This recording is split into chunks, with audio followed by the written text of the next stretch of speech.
Friends welcome to channel. आज के আমি বানাবো আলু ভাজা তার সাথে পোস্ত দিয়ে আর তার সাথে ভাত। তো এই যে আমার মিনি কিচেনের সেটিংটা তোমাদের সাথে শেয়ার করলাম। তো এখানে হচ্ছে আমি আলুটাকে ভালো করে ধুয়ে নেব। তো তোমরা দেখতেই পেলে এবার আমি আলুটা ধোয়া হয়ে গেছে আমার। তো এবার আমি আলুর খোসাটা ছাড়িয়ে নেব। তো আলুর খোসা ছাড়ানো হয়ে গেছে, এবার আমি আলুটাকে কেটে নেব। তো কাটা হয়ে গেছে, আমি লম্বা লম্বা করে কেটেছি। তোমরা যেরকম ইচ্ছা সেরকমভাবে কাটতে পারো, গোল করে কাটতে পারো, লম্বা তোমাদের যা ইচ্ছে।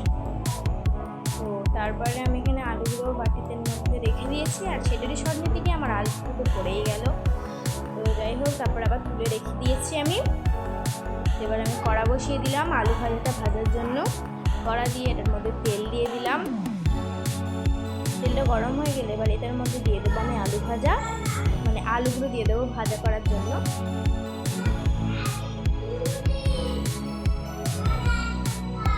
তো দেখতেই পেলে আমি সব আলুগুলো ভালো করে দিয়ে দিয়েছি। এবার খুন্তি দিয়ে নাড়িয়ে আলুগুলো ঠিক করে ভেজে নেব। তো এবার দিয়ে দেবো নুন,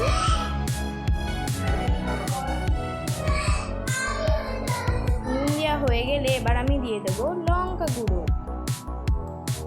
লঙ্কা গুঁড়ো দেওয়া হয়ে গেলে এবার দিয়ে দেবো অল্প করে হলুদ, তারপর আর একটুখানি নুন দিয়ে দিয়েছিলাম। দেওয়ার পরে এবার এগুলো সব কটা ভালো করে মিক্স করে নেব।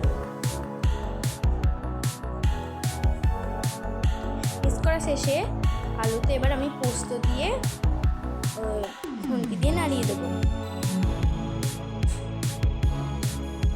আর তোমরা প্লিজ আমার এই ভিডিওটাতে লাইক অ্যান্ড সাবস্ক্রাইব করে দেবে। তো তারপরে ভাজার পরে আমি এটাকে নামিয়ে নিলাম। তো নামানোর পরে এবার আমি ভাতটা রেডি করবো। ভাতের জন্য ফার্স্ট আমি চালটাকে ধুয়ে নেব। চালটাকে আমি আগে থেকে ভিজিয়ে রেখে দিয়েছিলাম, তাহলে ভাতটা হয়ে যাবে। চালটা ধোয়া হয়ে গেছে, মিনি হাঁড়ি বসিয়ে দিলাম। হাঁড়িটা বসিয়ে জল দিয়ে দিচ্ছি। দেখেছো তো কত মিনি মিনি বালতি।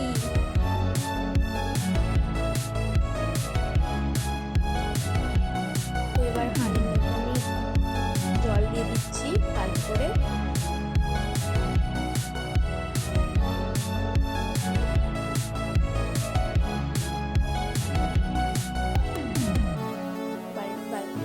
হাঁড়িতে জলটা আমার দেওয়া হয়ে গেছে। এবার আমি চালটা দিয়ে দিয়েছি হাঁড়ির মধ্যে। ভালো করে হাঁড়ির মধ্যে আমি চালটা দিয়ে দিচ্ছি।